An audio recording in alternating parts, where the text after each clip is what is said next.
So we'll come back to that here in a minute after we get through the next two phases. The penning phase, I wanted to keep that P alliteration, so I couldn't call this the writing phase. I have to call it the penning phase, where you're not actually using a pen anymore. You're using a keyboard. This is the easiest part of writing a book if you've done the first two phases. By this point, you have a highly detailed outline. You have the organization you need. You know what you're going to say, how you're going to present it. And it's a matter of sitting down and typing out 50,000 words or so. And even if you type 100 words per minute, that would be nearly 5 hours of nonstop typing. Most people are more like 40 words a minute, which means it's about 12 hours of sitting at the computer, turning your thoughts into words. Needless to say, it's going to take a long time. But when you're done with that, you throw your hands up in the air, you shout yippee, and now you have a manuscript. And now what do you do with it? Now it's the publishing phase.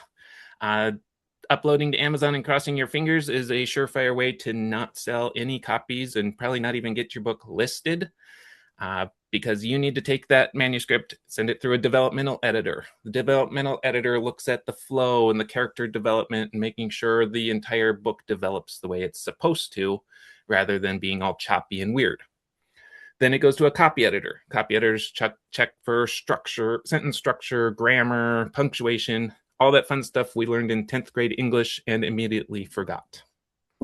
After that, it's off to a designer and a formatter. They make a cover that works well with the thickness of the book. They know how to measure the spine of the book, lay it out for ebook, paperback, hardcover.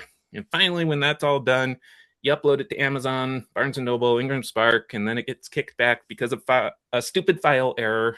And then you ultimately sort through that, figure it all out, and then finally get your book published.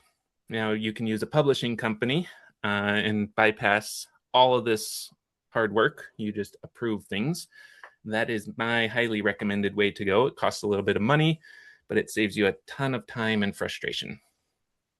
And so months, more likely years later, you have a book in your hand and you say, now what? What do I do with this book? So we'll talk about that here in a minute.